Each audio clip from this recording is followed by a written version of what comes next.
بسم اللہ الرحمن الرحیم الحمدللہ رب العالمین۔ محترم دوستو، عزیز ساتھیو، آج میں اپنے معزز احباب کے سامنے ایک اہم عبادت کے بارے میں چند الفاظ کہنا چاہتا ہوں، اور وہ عبادت جو ہے وہ صبر کی عبادت ہے۔ بزرگان دین نے فرمایا ہے کہ صبر 1000 عبادتوں کی ایک عبادت ہے، جس سے انسان روحانی اعتبار سے ترقی کر کے کہیں سے کہیں پہنچ جاتا ہے۔ اور اس صبر کی عبادت کے لیے یہ ضروری نہیں کہ کوئی بڑا صدمہ یا کوئی بڑی تکلیف پیش آئے تبھی انسان صبر کرے اور انا للہ و انا الیہ راجعون کہے، بلکہ روزمرہ کی زندگی میں جو چھوٹی چھوٹی باتیں طبیعت کے خلاف پیش آتی رہتی ہیں، ان پر بھی پڑھنے کی عادت ڈالنی چاہیے۔ حضرت ام سلمہ رضی اللہ عنہ فرماتی ہیں کہ حضرت صلی اللہ علیہ وسلم نے ارشاد فرمایا، یعنی جب تم میں سے کسی کو کوئی تکلیف پہنچے تو اسے چاہیے کہ وہ یہ کہے، انا للہ و انا الیہ راجعون، یا اللہ میں اس تکلیف پر ثواب کا طلبگار ہوں، مجھے اس پر اجر عطا فرمائیے، اور اس کی جگہ مجھے کوئی اس سے بہتر چیز عطا فرمائیے۔ حدیث میں ہے کہ ایک مرتبہ حضرت صلی اللہ علیہ وسلم کے سامنے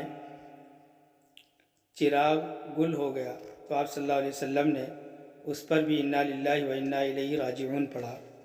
اس سے معلوم ہوا کہ چھوٹی سے چھوٹی تکلیف پر بھی انا للہ پڑھنا چاہیے، اور اس طرح روزمرہ پیش آنے والے چھوٹے چھوٹے ناگوار واقعات پر بھی ہر مرتبہ صبر کی عبادت کا ثواب ملتا رہتا ہے۔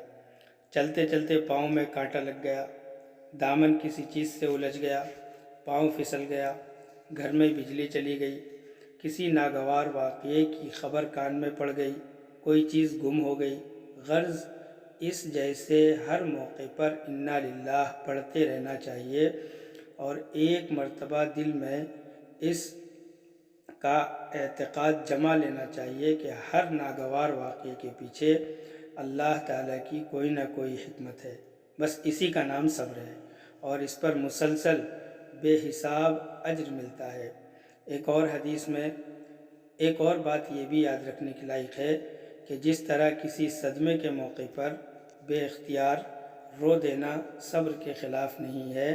اسی طرح کسی تکلیف کے موقع پر اس تکلیف کو دور کرنے کی کوشش کرنا بھی صبر کے خلاف نہیں۔ مثلا بیماری آئی تو اس کا علاج کرنا صبر کے خلاف نہیں، بے روزگاری ہوئی تو روزگار کی تلاش میں لگنا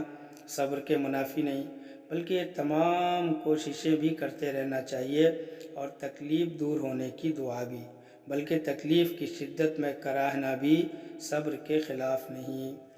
ہمارے معاشرے میں ایک یہ غلط فہمی پھیلی ہوئی ہے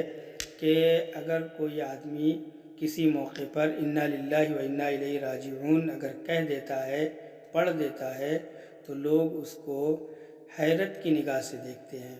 کیونکہ ان کا ماننا یہی ہے کہ انا للہ اس وقت پڑھا جاتا ہے جب کسی کا انتقال ہو جائے۔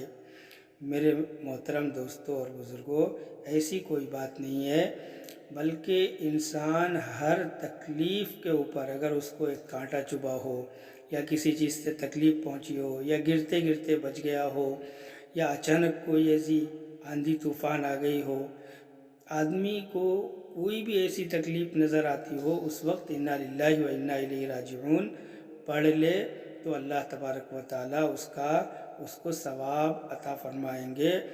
اور بے حساب عطا فرمائیں گے۔ لیکن ہم اور ہمارا معاشرہ اس جیسے کلمات کے کہنے سے، اس کے پڑھنے سے ہم بہت دور ہو گئے ہیں۔ اللہ تبارک و تعالیٰ